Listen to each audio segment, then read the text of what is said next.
اس کان سے سنتا ہے جو اللہ کی ہے، وہ اس آنکھ سے دیکھتا ہے جو اللہ کی ہے، وہ اس ہاتھ سے کام کرتا ہے جو اللہ کی، وہ ان پاؤں سے چلتا ہے جو اللہ کی۔ حدیث قدسی ہے، رسول پاک صلی اللہ علیہ وسلم فرمایا ہے کہ اللہ تعالیٰ فرماتا ہے کہ جب انسان مجھے یاد کرتا رہتا ہے، ایک وقت ایسا آ جاتا ہے کہ میں اس کی زبان بن جاتا ہوں جسے وہ بولتا ہے، میں اس کے کان بن جاتا ہوں جسے وہ سنتا ہے،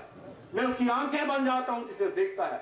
میں اس کے ہاتھ بن جاتا ہوں جسے وہ کام کرتا ہے، میں اس کے پاؤں بن جاتا ہوں جسے چلتا ہے۔ یعنی انسان نور علی نور ہو جاتا ہے، ہر چیز اس کی مفقود ہو جاتی ہے، دنیا بھی جو ہے۔ اور یہ ہم نے خود دیکھا کہ جس شخصیت نے ہمیں اس نسبت رسولی کی تعلیم دی، ہم نے ان کی زندگی کے حالات کو دیکھا اور اس بات کو سچ پایا، اور اس لیے اس بات پر ہم نے یقین کیا اور اس پر ہم چلے۔ اعلیٰ حضرت غوث المعظم کی اگر زندگی دیکھی جائے تو ہر قدم پر یہ بات ثابت ہوتی ہے کہ وہ اللہ کے بن گئے، اللہ ان کا بن گیا، ساری کائنات ان کی اشارے پر چلی۔ اس وقت بہت تھوڑا ہے، صرف ایک چھوٹا جیسا واقعہ آپ کو سناتا ہوں کہ پیر حسن الدین صاحب بیمار تھے بریڈ فورڈ میں، تو ڈاکٹر نے کہا کہ اب یہ نہیں بچ سکتے، ان کا آخری وقت ہے۔ وہ چارپائی پر لیٹے ہوئے تھے، سامنے ان کی بیگم صاحب بیٹھی ہوئی تھی۔ ان کی بیگم صاحب نے مجھے یہ سنایا اپنی زبان سے خود۔ میں بیٹھی ہوئی تھی تو میں قرآن شریف پڑھ رہی تھی، میرے دماغ خیال آیا اور پھر میں اللہ کے سامنے دعا کی۔ میں نے یہ دعا کی کہ یا اللہ موت تو برحق، ہر آدمی نے مرنا ہے، انہوں نے بھی مرنا ہے، لیکن ان کی موت آسان کر، ان کو تکلیف نہ ہو۔ میں نے یہ دعا کی تو دیکھا کہ ایک دم بریڈ فورڈ میں حضرت پیر صاحب دن کے 12 بجے دروازے سے اندر داخل ہوئے اور آ کر ان کی چارپائی پر بیٹھ کے وہاں دعا کی اور اٹھ کر چلے گئے۔ میں ایک دم گئی اور پیر حسن الدین صاحب سے پوچھا کہ میں نے اس طرح دیکھا ہے، کیا حضرت پیر صاحب یہاں آئے تھے؟ انہوں نے مسکرائے، سر ہلایا اور ان کی روح پرواز کر دی۔ جو اللہ کے ہو گئے ان کے لیے مکان اور زمان کا بہت نہیں رہتا، ان کے ہر خواہش کو اللہ تعالیٰ پورا کرتا ہے، مہربانی فرماتا ہے۔ یہ کیسے ہو سکتا ہے کہ ایک انسان اپنا سب کچھ اللہ کے لیے قربان کر دے؟ اس کے مرنا، اس کی قبر،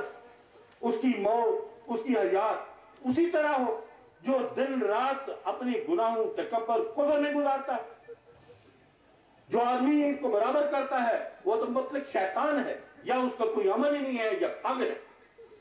اللہ تعالیٰ تو ہر مقام پر یہ ثابت کرتا ہے کہ جو میرے راستے پر آ گئے، جنہوں نے میرے راستے میں تکلیف کی،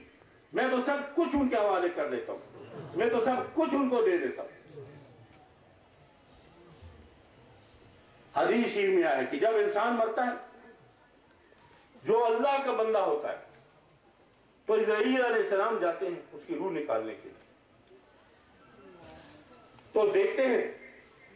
کہ اس کی پیشانی پر اللہ لکھا ہوا ہے، کیونکہ ہر ایک انسان کی پیشانی پر اللہ لکھا ہوا ہے۔ اسرائیل علیہ السلام واپس عرض کرتے ہیں کہ یا اللہ اس کی پیشانی پر تو اللہ لکھا ہوا ہے، میں اس کا روح کس طرح نکالوں؟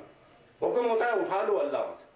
وہ اٹھا لیتے ہیں، پھر روح نکالنے لگتے ہیں تو دیکھتے ہیں اس کی زبان پر اللہ لکھا ہوا ہے، پھر عرض کرتے ہیں کہ اس کی زبان پر بھی یا اللہ اللہ لکھا ہوا ہے، وہاں سے بھی اٹھا لیتے ہیں، پھر روح نکالنے کے لیے جاتے ہیں تو دیکھتے ہیں کہ اس کے ہر ایک بال پر اللہ لکھا ہوا ہے، پھر عرض کرتے ہیں کہ یا اللہ میں کہاں سے اٹھاؤں؟ اس کے ہر ایک بال پر اللہ ہی اللہ لکھا ہوا ہے۔ حکم ہوتا ہے کاغذ کے کورسے پر اللہ لکھ کر اسے دکھاؤ، اللہ کے نام پر اس کی روح عاشق اور باخود آ جائے، تو اس کی روح اس طرح نکلتی ہے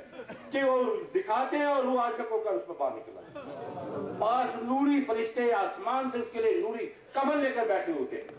جو اس کی روح لے کر آسمان کی طرف جاتے ہیں۔ پہلے آسمان پہ جا کر کے وہ دروازہ کھٹکھٹاتے ہیں، آگے سے فرشتہ بولتا ہے کون ہے؟ وہ دنیا میں جو اس کا اچھا نام تھا وہ لے کر کہتے ہیں یہ فلانا شخص ہے، ایک دم دروازہ کھول دیتے، دوسرے پر پہنچے پھر کھٹکھٹاتے ہیں، کھل جاتا ہے، ساتویں دروازے پر پہنچتے ہیں وہ بھی کھل جاتا ہے، تو اللہ تعالیٰ فرماتا ہے کہ یہ میرا بندہ ہے، اس کو میں نے قبول کیا، جاؤ اس کو عزت اور احترام سے اس کی قبر میں لٹا دو، قیامت کے دن پھر اس کو وہاں سے اٹھایا جائے۔ بلاتے ہیں، اس کو لٹاتے ہیں اور پھر اس کی قبر مشرق سے مغرب و شمال سے جنوب تک کھول دی جاتی ہے، چاروں طرف باغات ہوتے ہیں اور کھڑکیاں بن جاتی ہیں جنت میں، جہاں سے خوشبوئیں اور اس کے ٹھنڈی ہوائیں آتی ہیں، اور اس کے جتنے دنیاوی اعمال تھے نیک، ان کو اس کا ساتھی بنا کر اس کے پاس بٹھا دیا جاتا ہے کہ تو اس کا دل بلاتا ہے۔